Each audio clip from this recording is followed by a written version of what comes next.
Newsfirst, Newsline with Faraz Shaukat Ali.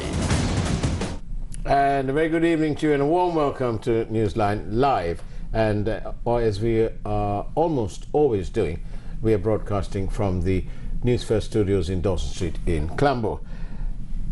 The message, just about a month into her job, Liz Truss, British Prime Minister, grow, grow, grow. In Sri Lanka, it's shrink, shrink, shrink. As we see an $80 billion economy moving downwards to approximately 65 billion. That seems to be a marked difference in policy. Now then, we must bear in mind that our president has been at his job at the helm for about 80 days. Liz Truss, approximately 30 days. In the meantime, the government is struggling with accountability, whilst, of course, needless to say, the people of Sri Lanka are struggling with food. Some people don't even have 3 square meals a day. 2 seems to have become the norm. In the Kalutra district, where our Govt team is today, apart from in Jaffna and in Martale, they found one particular school in the Kalutra district where there's a computer lab but no computers. But in the same school, the children are being given lunch, not through some donation from central government or from the ministry, but it's sort of self-help, underscoring that Sri Lanka and Sri Lankans are pretty high up there when it comes to giving and sharing with each other. But honestly, for children not to have their lunch and to be virtually at the mercy of humanitarian aid, local humanitarian aid, is a bit much to chew. After all, our children, our future, must be well fed and nourished. That will be part of a different story during the week. And also, we'll be looking at our economy, where in Britain it's grow, grow and grow, and in Sri Lanka it's shrink, shrink and shrink, and what it's doing to all of us here. But to discuss the matter about the government struggling with accountability and the people, of course, struggling for food, we've got here Dr. George Cook, who is, of course, a diplomatic historian and strategist. He's right here. After a very long time, actually. Very good evening to you, Dr. Cook, and congratulations on obtaining your PhD. Thank you. Thank you for inviting me. It's marvelous that you're here, actually, and thank you very much. But Dr. Cook, tell me, why is it that Sri Lanka is struggling when it comes to accountability? And why is it that it appears from various sort of reports and analysis that we read and see on TV and so on, why is it that Sri Lanka seems to be, for all its non-aligned policies and all that, why is it that we don't seem to have enough friends at the UN? It's looking pretty perilous. And it's probably fair to say that tomorrow the Foreign Minister, Mr. Ali Sabri, might find out why he is actually one of contemporary Sri Lanka's worst failures when it comes to the foreign ministry. And somebody has sent me a little joke, but it's not a joke really, saying that Mr. Ali Sabri is the very epitome of a post-turtle. But why is Sri Lanka having so much trouble? The conflict. Let's just go back to that point. That was the turning point. Yeah. If you look at the statements that we made at the United Nations from the time we joined in 55 for us, if you come through the 60s and 70s into the early 80s, we were taking on countries on the world stage. We were challenging them, we were questioning them, we were asking about their own internal reform. Then the conflict started. That is where July 83 is a date, is an incident which we must never forget. This really changed the trajectory of this country. from then onwards, we've faced continuing challenges, whether it was the internationalization of the conflict right after 83, whether it was the uprising that took place in 88, 89, whether it was various issues of human rights and allegations that have been made, how we have gone about addressing them, what we have done, what remedial measures we have taken. We've appointed presidential commissions, we've had very good reports prepared. Those reports remain on shelves. We've not seen implementation, and that's what we need to do. Governments change, and then someone comes along and says, I'm going to start something new and go about a new process. That's not the way to go about addressing accountability. This is where we need a Sri Lankan policy. We need to strategize for the future, and at least now, what's happened is happened. Yes. We need to take stock of things at least now. Tomorrow's going to probably be a wake-up call, yet another wake-up call that we are going to get. I'm glad you said yet another. Because when are we going to wake up? When are we going to realize? When we reach out to countries on the world stage, we need to be reaching out to all countries out there. Not certain countries for opportunistic reasons. Not because they are members on the commission, not because on the council, not because they are certain heavyweights on the world stage. All countries are relevant. We need friends out there. They will campaign for us. They will support us. We've got to reach out. We've got to build on networks we've had in the past, whether it is the old non-aligned connections. What are we doing with those connections? Are we reaching into Africa? Are we reaching into South America? Are we reaching into the Arab world? What are we doing with our neighbors in ASEAN? What are we doing with our BIMSTEC friends?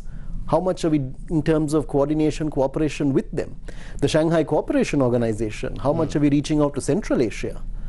There's a lot that's called into question at this point, and we've fallen short. And does it help that we continuously have this attitude of no, we don't accept it, we don't accept it, we don't accept it? And I'm talking about various, every time the UN resolution comes back, one time they said, oh, we don't accept it at all, and we're chucking it away. But you can't really chuck it away. Then we had various changes, and they keep hanging on this business about it's not part of our constitution. Well, if it isn't, but if it is good for our country, why not change the constitution in the greater interest of the people of Sri Lanka? Because this is where, if you go back to 2009, remember Ban Ki-moon visited the country shortly after the fighting ended. If you look at the joint statement that was issued by the government of Sri Lanka and the UN Secretary General, someone forgot to use the word alleged. Indeed. So now we've got to deal with it. We've accepted that there have been violations. We've not put the word alleged. At that point, there was no proof. Nothing was proven. Everything was up in the air. It was just hours after things had ended. And we failed at that point. And from that point onwards. But it's very good for us to go into these things, have an accountability process. Because you're correcting, you're trying to sort out, iron out problems that we have had. We've got to start addressing them at some point. We've had, for example, if you remember the LLRC. It was a very good process where people came, they talked, they spoke, all the ideas were collated. What happened to the LLRC? Where is the report? What have we done with it? That is something we should have been championing. We have to be proactive. This is where we are very reactive internationally. And we are always reactive when the sort of Ides of March are upon us. Exactly. And that's the whole problem. This is the issue. When we know Geneva's coming up, when we know there are issues coming up, then we become very reactive. That's not the way it should be. If, for example, okay, a vote is taken, whatever happens, it happens. From Monday, we should start the wheels turning as to addressing these issues, not wait, okay, now this year it's done, let's take a breather. No, it doesn't work that way. There are people out there who want some kind of justice at the end of the day, and you've got to address grievances, and there are very genuine grievances out there. But how can Sri Lanka move forward in terms of accountability? I mean, with all due respect to everybody who's affected and their families and their friends, if somebody's missing, they're missing. And we've had now President Wickremesinghe, who confirmed to I think it was a British reporter some years ago, in fact when he was Prime Minister under the Ayapalani government, he said to them, when asked specifically about certain detainees and so on, and he was pointed out the difference, and he said, well, the question was, what about the others? And he said, they're most probably dead. So, okay, that was back in 2015. So if that is the case, is it too much to ask that this government, whichever government of the day, genuinely apologizes to the victims' families and friends, and also have to make some form of reparations? Why can't we move in that direction? Those families want closure. Indeed. They need some kind of closure. So can closure be achieved by an apology and by reparations? Because in some instances they're not going to be able to find. There has to be some kind of credible investigation into every case for us. Otherwise, you have a death certificate that you receive and I don't for my family member, and you receive for yours. I'm not happy about that. So you've got to have closure for everyone. We need to know, everybody, all those mothers out there, whatever side of the divide, whatever the conflict may have been, and we're going back in time. It could have been in the 80s, it could have been in 2009, whenever it was. We need to have a comprehensive list. We need to know what happened to each one. Some cases we won't know. There's a lot of ambiguity about it. But we need closure at that point. Those people need a death certificate. They need to be told this happened or something else happened. At least some kind of credible investigation so that they know that their family member, their loved one. It's already 13 years now. Exactly. Exactly. So how, if we were to have a credible investigation with no holes barred, then what? How long will that take? That's a good question. We've already taken measures. We've done investigations that has taken place. We need to table those, take it up. We need to be very proactive, as I said earlier. Go out there, tell the world, we're doing this, we're investigating. We want to know what happened to this person, to this person. We have a list. Is the person overseas? Indeed. As some might allege. Yeah. Is the person enjoying life somewhere else? Under a different identity. Or is the person really missing and gone? And if that person is, we need to address that, because unless we have that closure, unless we move on, this human rights shadow that's hanging over us is never going away. But the human rights issue is actually now a industry. The human rights is a separate industry all on its own. Absolutely. And there are people who won't let it go away because they don't want to see the end of their industry. And that's where they're benefiting from that process. Indeed. I mean, several groups out there internationally, they have ways and means through which they're raising money. They're benefiting from this process. They don't want closure. They don't want it closed at that end, because that's not going to support their endeavors, their initiatives which they are undertaking over there. But if we want to move ahead, for us, we are the only country in the world that has defeated terror on our soil. Absolutely. Whatever said and done, that rebel organization was a terrorist organization. Yeah. There's nothing to debate about that. Yeah. It is a terror organization, Yeah. which killed even leaders of the Tamil community. Today we have a vacuum in the leadership in Tamil politics because the leaders have been killed. And who killed them? Indeed. They were not killed by the military, they were not killed by government, they were not killed by paramilitary groups, they were killed by the LTTE. We've got to accept, we've got to communicate this with the world. The world needs to know that. We have failed time and again because of our errors in communication. We have not gotten our message out clearly. We have not really conveyed the actual reality of what is happening. We've tried to be reactive. We've tried to address questions that have been raised. We've not gone out there and said, we're doing this, we're doing this. That's now in the past. We're going to do this in the future. We should be going out there sharing our counterterrorism expertise in the world. If certain countries don't want to hear it, that's fine. But there are other will be countries. others. Absolutely. There are other countries. But we are fixated on one set of countries. This is the problem. It's like the case of former Army Commander, General Shavendra Silva. You know, some countries won't give him a visa. But there are plenty of other countries that he can go to. Exactly. And he ought to be interacting with them. And it is not up to him personally, but the government of the day ought to be finding ways and means to, to send him around. We should be sharing not only his expertise, all of those who have had that first-hand experience. They need to be coming out there, they need to be speaking, they need to be talking about what happened, because this is a very important period in our country's history.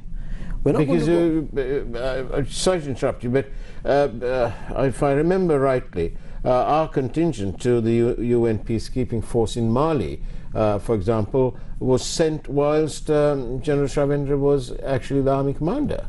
So we have this sort of anomalous situation where the army commander can't travel to one or two countries, but they're happy to take the forces who he commands. And our soldiers are doing a great job out there. Absolutely, absolutely. And it's very much appreciated what they're doing. And in today's context, of course, very much appreciated that they're bringing, they're earning dollars and bringing it back here, which is very important, isn't it? Exactly.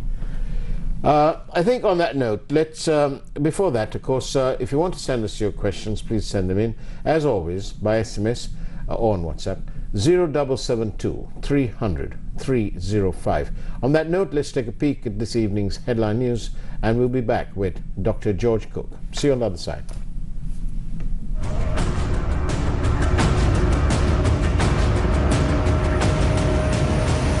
News First, Newsline with Faraz Shaukat Ali.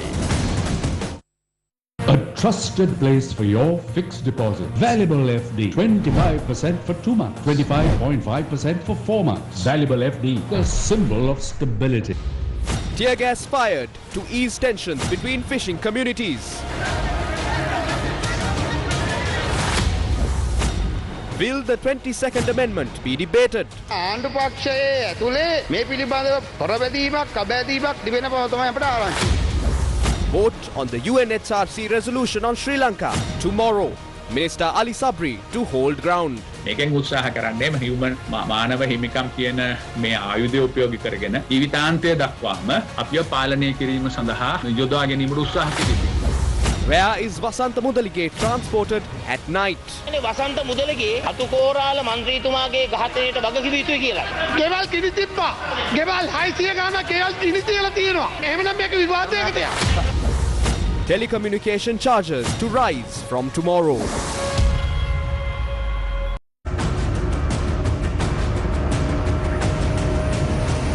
News First, Newsline with Faraz Shaukat Ali. And welcome back to Newsline Live. I'm in conversation with the diplomatic historian, Dr. George Cook. And here's a message which I've got from one of our viewers out there, commenting about my reference to a post turtle. Arrogance and empty talk will get you a position, but only competence will keep you there. Perhaps our legislators, ministers, cabinet ministers, prime ministers, presidents as well, will take that on board. Only competence will keep you there. We all know what happened during our regalia. Dr. George Cook, tell me, how on earth can Sri Lanka really get moving on this issue of accountability? For all our non-aligned or so-called non-aligned, when Sri Lanka has been, as we are now, in its darkest hour, never before have we been so low, even during the war years. Today we've hit rock bottom. The IMF are talking, and the UN have actually mentioned economic crimes and corruption. But sadly, none of these organizations are openly calling on the Sri Lankan government, who are right now running around with a begging bowl, for want of a better word. None of these are saying, look, come on, Sri Lanka, you need some form of laws and legislation to control political funding, something on the lines of Singapore's Political Donations Act. Why do you think these countries are and agencies are reluctant to even suggest? But they talk about structural reforms to address corruption. But why not get to the bottom line, the crux? The ball is in our court. We're the ones who've got to take measures, take action that's going to be credible out there, and they're going to respect us for that. But you're asking that to be done in the legislature, and you're asking that they themselves curb funding that they are getting. Yes. Are they going to do that to themselves?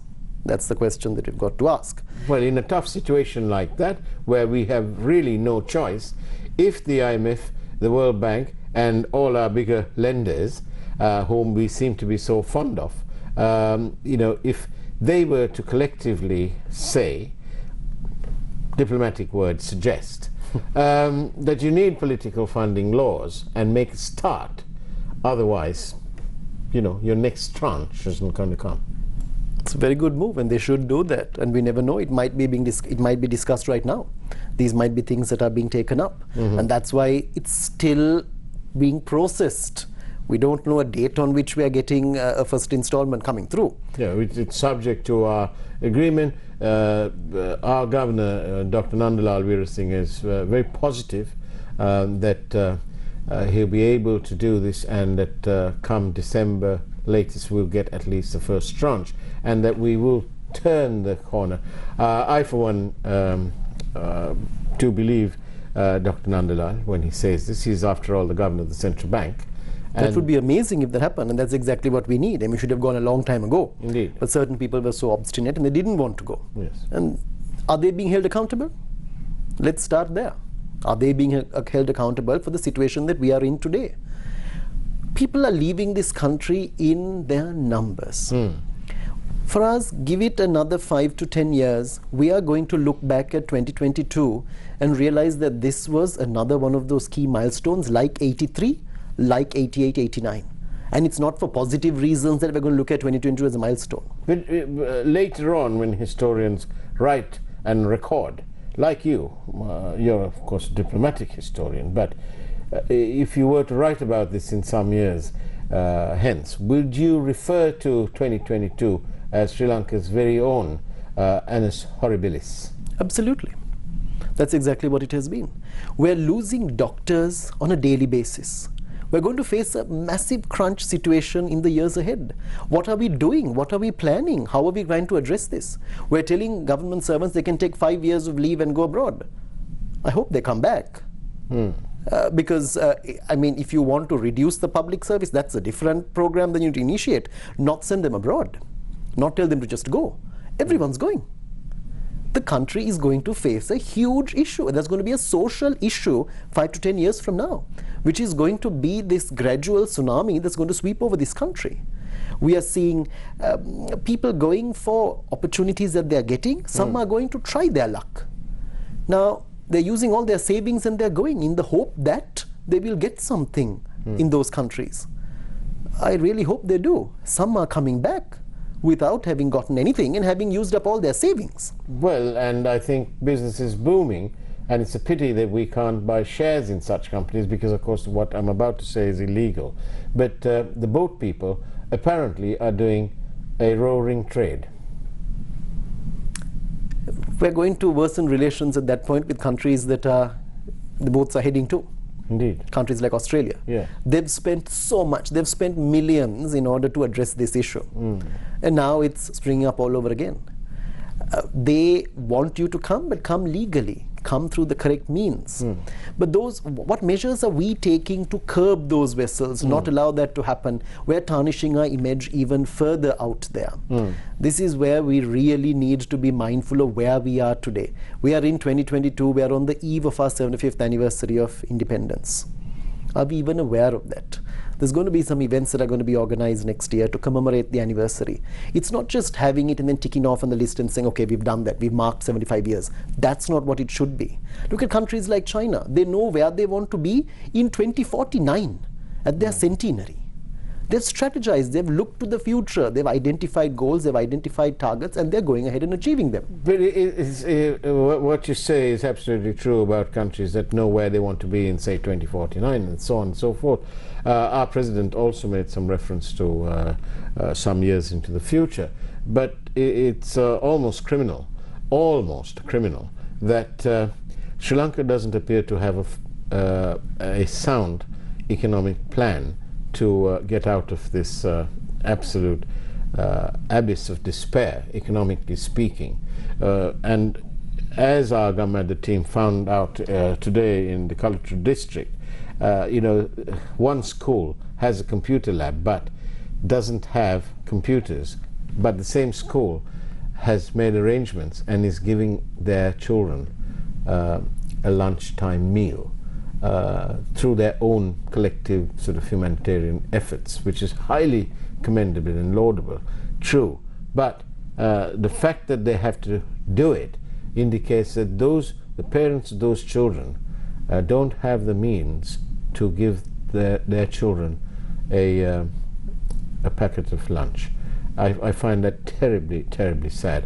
In fact, when I took that call from one of our colleagues on the Govt movement team, I could only write it down here, but I was shocked. As I wrote, I was terribly shocked and moved by that. And it seems to me, George, that in spite of all this, I just feel, and maybe you can throw some light on it, that had Sri Lanka's foreign relations been so many notches higher, that the world, despite the economic conditions globally, would have viewed Sri Lanka slightly different. I agree with you 100%. It would have been much different, not even slightly different. Right now, the missions that we have overseas should be at the vanguard out there, getting us aid, assistance, not just in terms of donations that are coming in, but in terms of projects, in terms of investment. But what do? As you said, we don't have an economic plan. We don't mind any investment coming in, anything, just bring an investment project into the country. That's wrong. We need to have a plan as to what we want that project to fit into. That is how we are going to complete our picture here. Otherwise, on an ad hoc basis, some project comes from somewhere for one item, something for somewhere else. Is that the way to go about it? That's not how countries have strategized and gone forward. Absolutely true. It was shameful to watch the clip with Dr. Harsha De Silva in a parliamentary committee. He only wanted to know, he asked the BOI to justify that particular company being granted a 12+5 17-year tax holiday, tax break of various sorts. And he wanted to know what the opportunity cost was, in effect. What else? What are the benefits if we give this away? It was amazing. First they said 23 million, and then they said dollars, and then they said 10. It was not clear whether it was rupees or dollars. And they couldn't come up with an answer. And as Dr. Harsha pointed out, it was embarrassing for that committee, embarrassing for the country, and actually embarrassing for the client company, because I can't believe that a company like that didn't have all these plans submitted already, but they must have. But it's just a small thing, one item, not small, but one item that reflects the complete mismanaged nature of Sri Lanka's economy.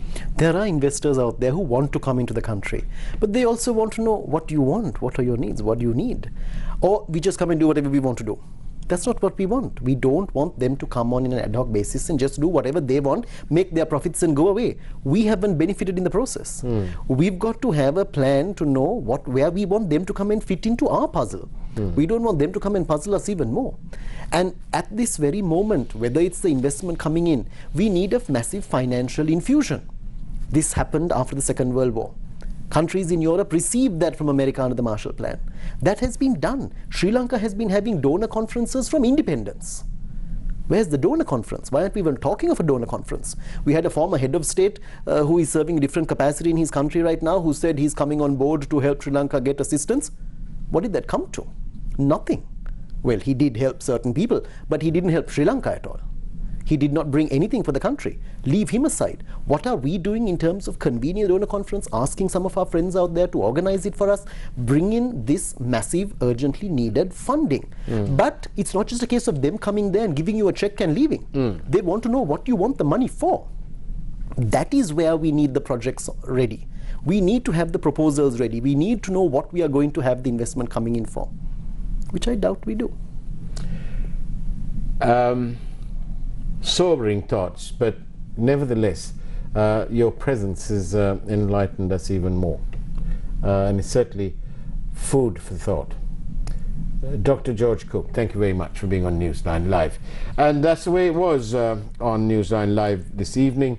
The fundamental majority, what we heard with Govt out there today, was a lack of drinking water and the lack of food, really. Take care, have a great evening ahead of you, and as always, God bless you all.